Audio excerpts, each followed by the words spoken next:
Welcome, everyone, to Fire and Water, the podcast. My name is Tennyson Wolf. I'm here, as always, with my co-host, Quinita Robertson. And we think of this podcast as having some flavor of coming of age in this age. We definitely are seeking to cultivate a wisdom and wise leaders in the folks that we know, the folks that we're meeting, and within ourselves. And today we get to invite a particular guest and friend, Christina Baldwin, onto this recording so that we can be in a conversation with her about a few things that intersect our lives together. So a brief welcome. We'll have you say a little bit more in a bit here, but a brief welcome, Christina, and Quinita, as always, I'm glad that we get to do this. Me too. I'm excited about today. Mm-hmm. And do you want to say some things that set us up? So I'm excited to be here with Christina. I met Christina now about 12 years ago. It was almost a year after my mother died. And we were in a workshop together here in Cincinnati. And I had just finished teaching a class around healthy women's circles where I used Christina's book, Calling the Circle. And I didn't know anything about your work before then. And so then to like the month after I closed the class to meet you, just felt like magic and felt connected. And you know, since then we've stayed connected over the years. I know the first time I got to be in a retreat that was facilitated by you was on Whigby Island, Selfish Source. And I had come begging for you to come do some work at a retreat center I was at. And you said, well, you have to come to this first and we'll do something together. And so I just since then have known you to be a wonderful holder of space and that understands more than just the facilitation of it, but the energetics of it. And that's something that I think is so often missed. And I go back time and time again and share some of the things that I've learned from you, either one-on-one or in that space. So thank you for being here, for saying yes today. Tennyson? Yeah, let me say a few things to Christina. I meant to say a couple of love words about you as we get started. So let me add those in, and then we'll welcome your voice to respond and say the things that you would like to say. Because Christina, we have a relationship that goes back 20 plus years here now, and it has many shapes to it also.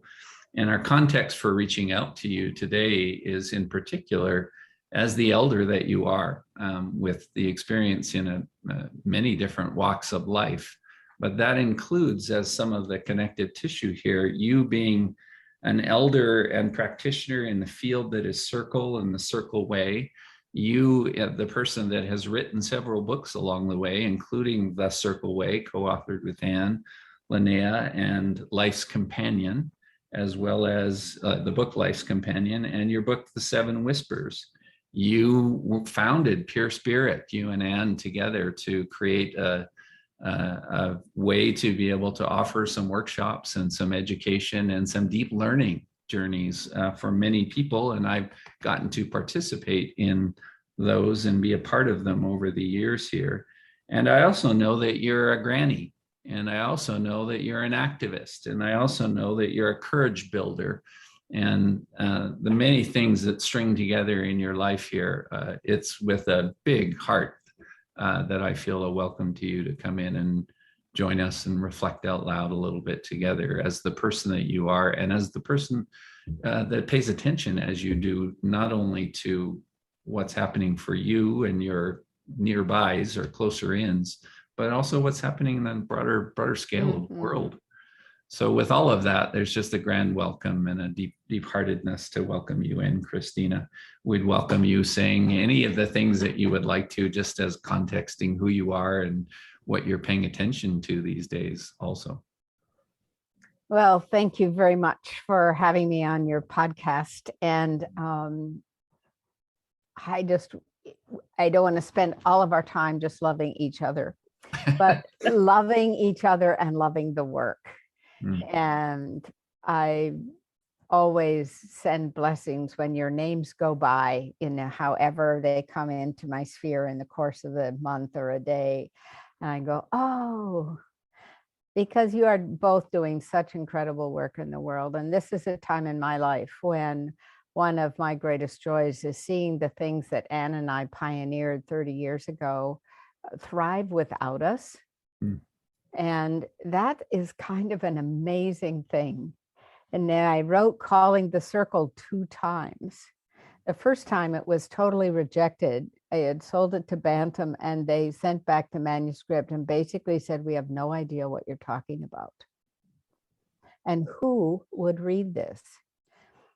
And so I bought it back from them and sold it to a small press and an editor who really helped me get it, the first version of this out in the world. I call it my John the Baptist version because it's kind of like holding up this concept and saying, the circle is coming, the circle is coming.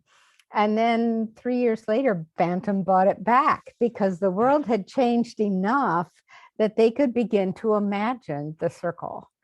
And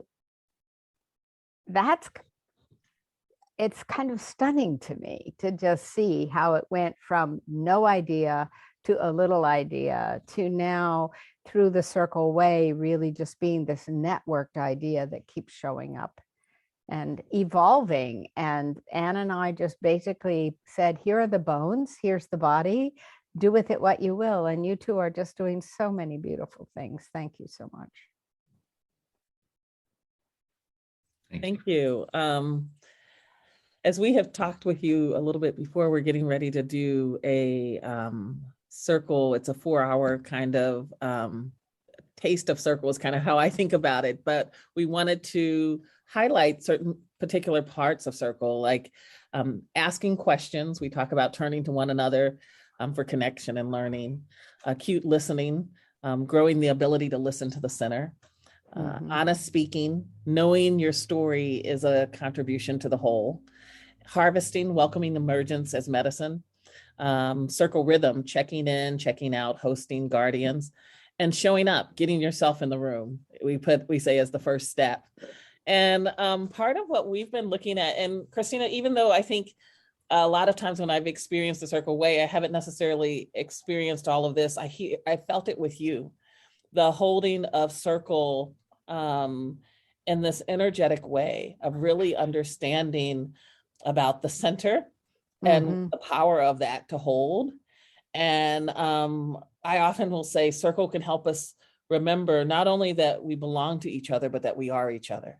And I felt that with you.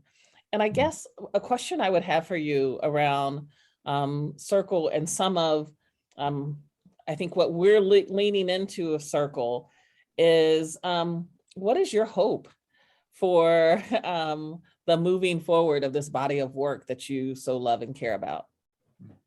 Well, I love how you've just articulated a lot of it. Thank you. I think that's very clear. It's almost like the kind of thing that you could write on the inside of your palm, taking the test, look down and go, okay, remember this and this. And circle ought to be that simple. It ought to be that ingrained in us.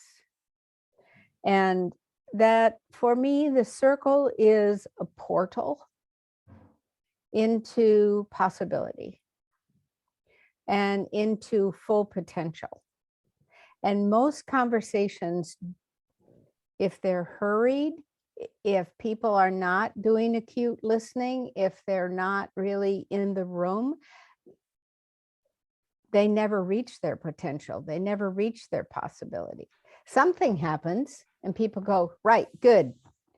And they're off on the next thing, but they haven't really sat down with one another and questioned whether they're at the point of insight and inspiration. And so for me, my aspiration for Circle is that it really provides an alternative vibrational space. And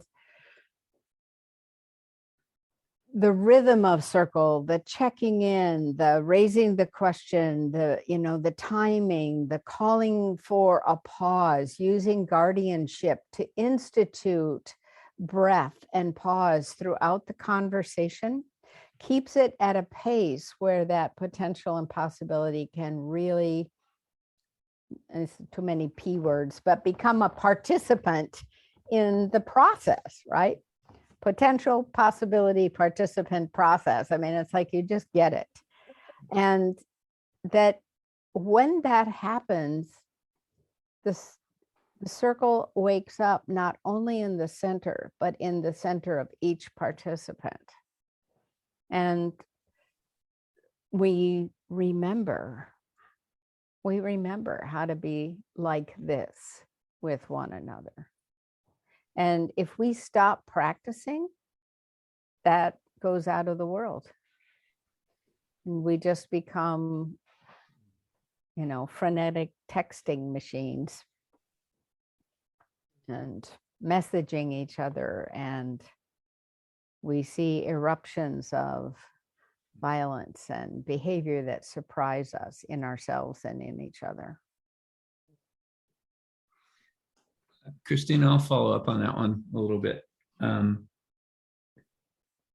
You're talking, you're naming some of the story, a 30-year story in your own association and practice with Circle, trying to create a pattern, trying to invite a pattern, and talking about the bones, like we want to find the bones and then add just enough flesh onto that. I imagine that over the years, you have found that your sense of the bones has maybe grown or maybe simplified. I'm kind of curious to hear what you say about that now, knowing that what we've already set up here is an attempt to try and like get to the juiciest of stuff in this workshop is an example of it, right? Like get to the juiciest of stuff that like encourages or invokes it right now. We can be circly with one another right now without being too darn teachy with one another. There are some behaviors that just seem to call out more of a genuine, authentic quality of listening and speaking and sharing with one another. You've probably had some movement on those bones along the way. What do you have to say there? The bones move in terms of whether we're dancing or crawling, and there have been times in conflict where we've been crawling and times we've been dancing in joy. But actually the bones have not shifted very much for me. And I think that's because when the circle first awoke in me, it came through dreams. It came through like a 6-week transmission that happened every night, in which I just would wake up with these vague images of being in different times in different places around the world and different cultures. And out of that emerged the sense of face each other, see every face, put something tangible in the middle, and that human beings have been around the campfire forever. And when we make a circle, the fire is lit. It's encoded in our DNA.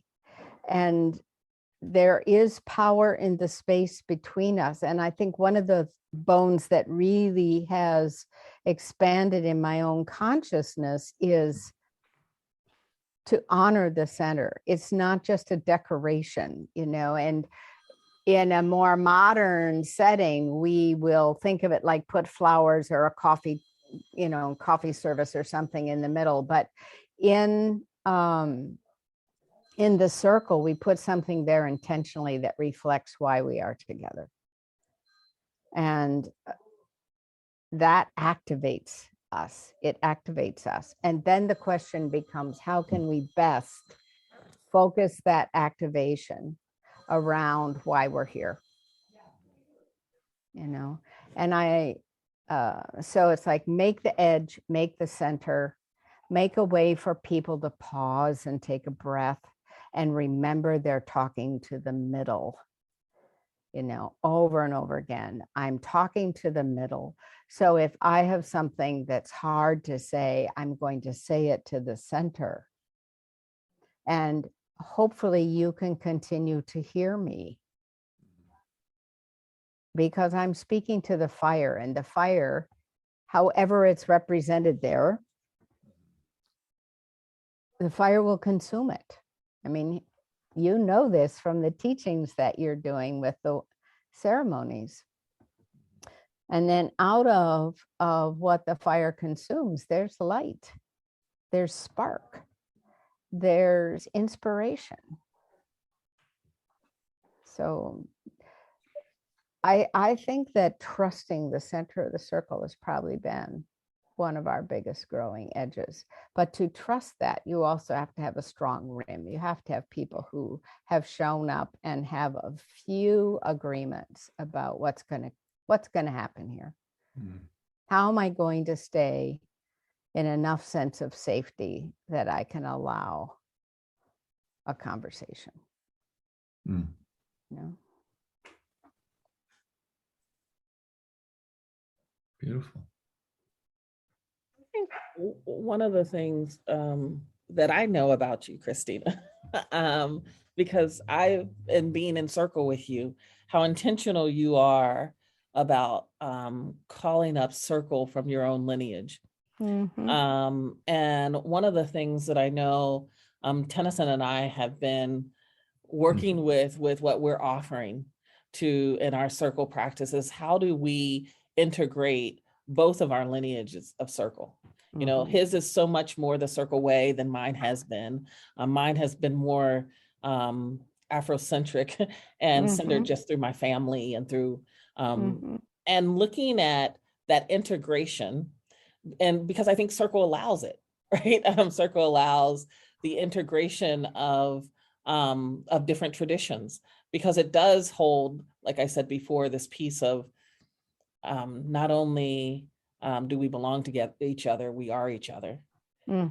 I think that I would ask you about how have you found the maybe circle as an integration of different lineages when we come together and hold. We were talking earlier and you were talking about peace.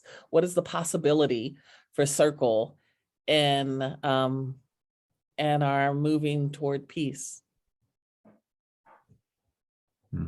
Well,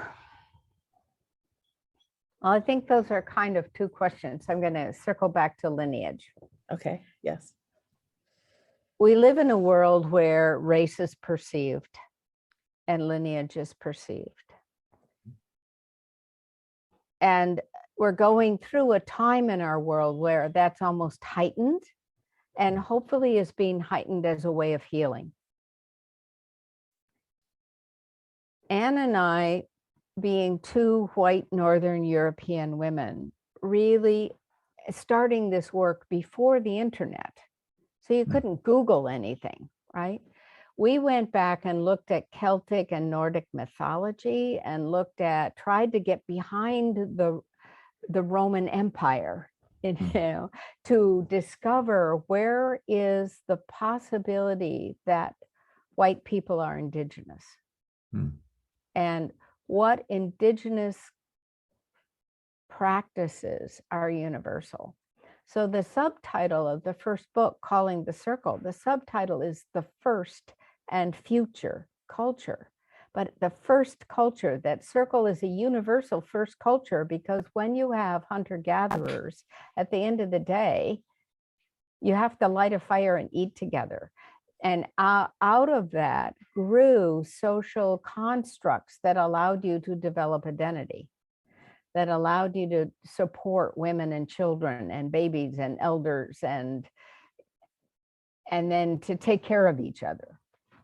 And even to see conflict as a kind of ceremony, you know? And when we look into indigenous culture where there is warring against other tribes or other units, it is a ceremony of warriorship more than the kind of mass destruction that it's often portrayed. So we got very interested in the common indigenous roots that underlie the forest, Yeah.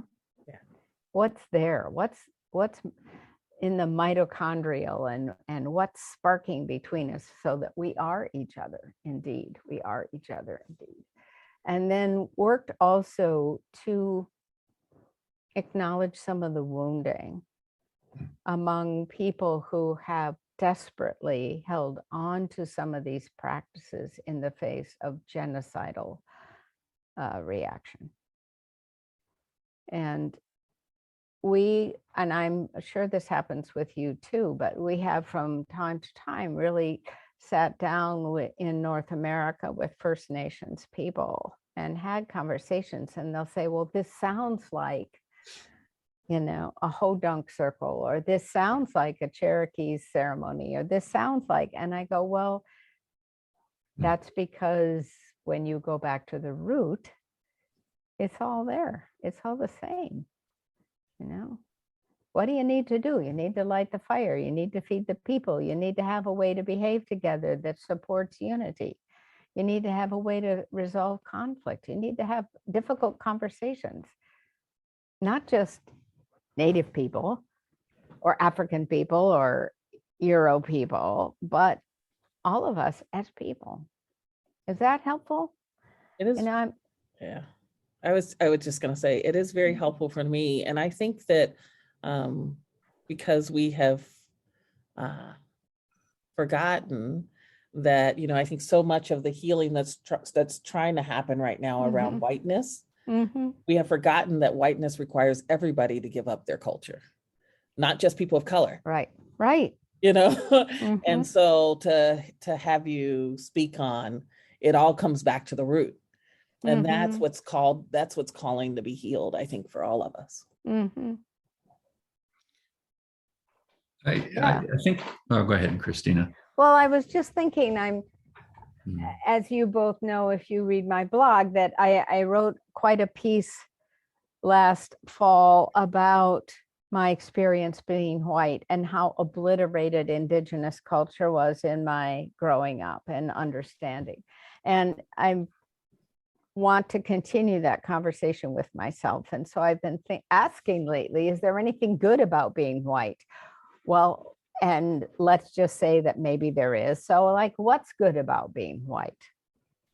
And it's a very complex question for exactly the reason you're speaking, Juanita, which is like, well, what does that mean, being white?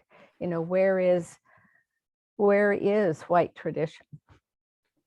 And how do you find Indigenous rootedness in whiteness that gets behind sort of this tsunami of just consumerism and domination that we're living in right now?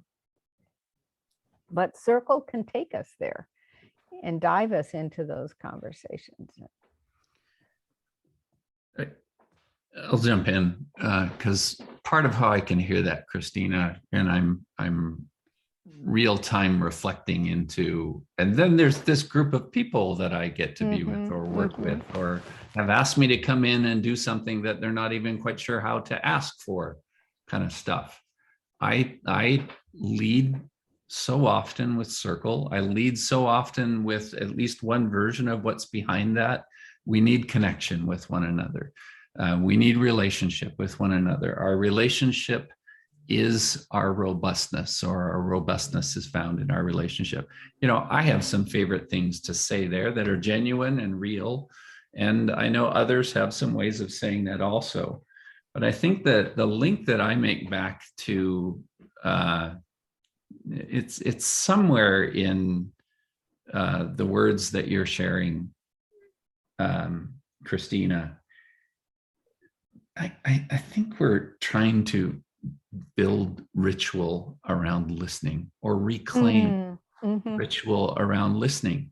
And, I like that kind of language, and because I like ceremony and I like ritual and I like depth of journey and, all of those things. And Juanita, you and I get to hold people in the naturalness of that. Like, people sign on for that with us in many of our contexts here. But then there's these other contexts where it's like, we don't we listen. What do you mean listening? And what do you mean taking turns? Or what do you mean passing a piece? And without going into full on circle description, I think what's happening is we're actually re-ritualizing listening with one another. We can actually listen in a different pace, or for what's in the center, as you described earlier. That gets me excited. And there's depths of layers that are there that aren't always the things I'm going to speak out loud with the people I'm with. It depends, who they are. I hope that I'm discerning well for what to say and maybe what's not to say in some of those circumstances. But that ritualizing listening, I think I'm speaking as a human being right now. Some awareness of the bigger picture and what's the bigger pattern that we find ourselves living in, without needing to come up with a fix, but just come up with a commitment to whatever the scale is that's in front of me, whether it's a group or me talking with my neighbor. We're ritualizing listening at the layer of listening with and to others, listening to self. Like sometimes we can't even find who we are unless we're in company with others to sort of put some stories and wonders out loud, and then listening to the spaces between. Like I'm getting a little soapboxy with this message right now, because I think it's the excitement of a really broad and quite complex series of interlinked human dynamics and so forth.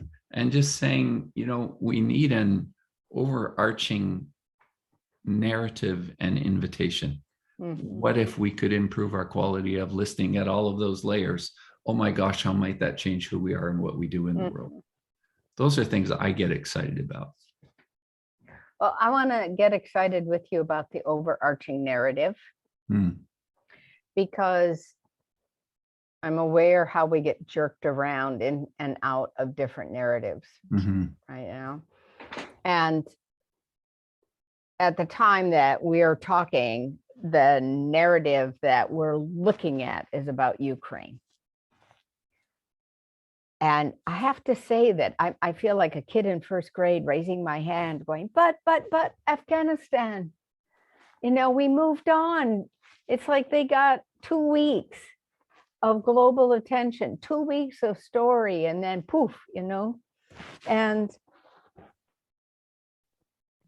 in the capacity we have now for global story catching, the eye of attention is like constantly roving. And I'm going, where is it that we sit down with the deeper pause and take a look at what is causing pain, what is helping resilience, where is suffering, where is relief from suffering in the overarching story, and can Circle help us attend differently and perhaps even rise up and say, all of this is important, and we are at a point where we have to radically shift how we live. If we want to live, we have to shift how we live. And to me, that's an awareness that sits in my spine in every conversation I have. Right? I'm saying to my 17-year-old grandson, my definition of life purpose is where who you are intersects with what the world needs you to be, needs from your life. Who you are intersects with what the world needs from your life. And he holds that question pretty well, I think. And then I say, this doesn't mean you have to be famous or rich or powerful. It just means pay attention to the intersection. Don't go screaming through the yellow light. Watch for the subtle feedback loops that you get. And for me, Boys Circle is just full of those feedback loops where suddenly I am reminded, re-inspired, re-fed. Stories are re-articulated to me in new ways that then change my behavior going forward. Juanita, I'm thinking you might have a reflection here, because now we're in the big territory, right? Yes. So you might have a reflection, and then in the spirit of our time today, maybe we come back to Christina to offer a little closing elder word. First of all, Christina, I love that you acknowledged, it's not just the Ukraine. We have over 22 countries right now that are at war, right? And so it's so easy for us to move to, oh, this is the one. And often it's with a backdrop of, usually we highlight the ones that don't have cultures of communities of color. Right. The other thing I think, what brought up when we were speaking is it's an opportunity to remember, right? I think we live in a culture that so holds this myth of independence, and that when we really get that there's no such thing, that the independence is a trauma response, that we're always dependent on each other. We're walking on the same earth, we're breathing the same air, we're drinking the same water. And so it's always dependence. It's just a matter of whether it's codependence or interdependence. And what you're speaking to with your grandson, to me, speaks to this piece of where, if we're really in an interdependence, it is that I'm needed for something. It is that I'm not just separate from everybody else. Like we belong and we are each other. And so there's something that only I can bring, is what we hold up in Fire and Water, that there's a unique genius that we each have. And that it actually, I think, is our most underutilized resource.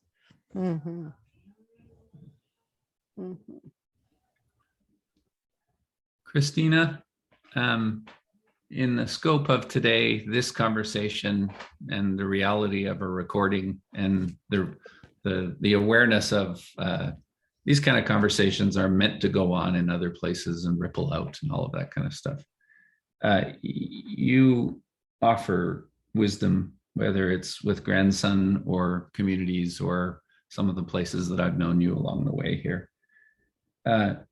What's some of the, in a parting way here, some of the, essence wisdom that you want to re-invoke and encourage? Well, that's easy. One of the things I would do is quote Tennyson Wolfe to Tennyson Wolfe. Which is about do your part. Yeah. And maybe this is something that we dreamed up together, but it's like, do your part and the rest of it is none of your business. And what I mean by that is it's overwhelming what we are aware needs to be done. And for most of human lifetimes, we weren't that aware. We could only see as far as the edge of our valley. And now we can see the whole world. So what needs to be done looks bigger and bigger and bigger. So I just say to myself, do my part over and over and over again as I age. And the rest of it is none of my business, because it's somebody else's business. And it's also spiritual business. It's the business of whatever that is that holds this little planet together, sort of the spiritual atmospheric layer. And that is activated and is always activated. And so then it calms me down. The other thing I do is try to get out of being human-centric and be planet-centric. And I go out and I stand by water. I go out and I hold rocks in my hand.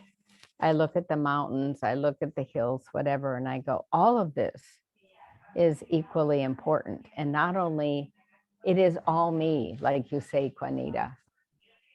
So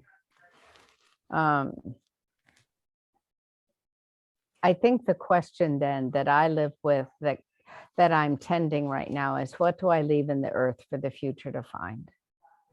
And we're leaving a lot of garbage and a lot of dangerous, hazardous material, but we're also leaving gifts for the future.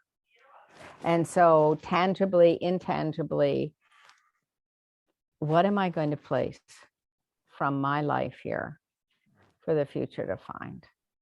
And the circle has been an incredible seed to do that. And it's humbling to watch what's happening and to just keep supporting it however I can, and to get out of the way. You push a circle uphill, it starts rolling downhill, and it rolls faster than any of us. So that's pretty cool. Thank you. Any closing thought there, Juanita? Thank you. Yeah. Well, thank you both. What a joy. Thank you. Thank you. Seriously, Christina, and the three of us to be able to be in this call. My closing word would be that somewhere you reference, Christina, the ability or the environment which invites us to be in our spines with one another, our spine talk, the things that matter with one another. I love that kind of image, and know that it's a part of what we carry, Juanita, as we be with people and invite them into who they are and who they can be and who we can be together with one another. And Christina, with you in particular here, I'm going to end it with a little bit of a love note here, and it's not a new love note. I feel a forever gratefulness with you. For the pattern that is circle, that has included everything from formalities of workshops and things like that, but also into just patterns of how we interact as family, as loved ones, as neighbors.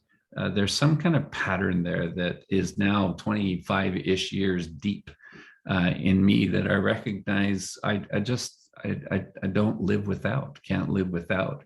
So there's something about all of that pattern that you were standing for many, many years ago that has rippled out. And I'm really glad for the way that it lives in me.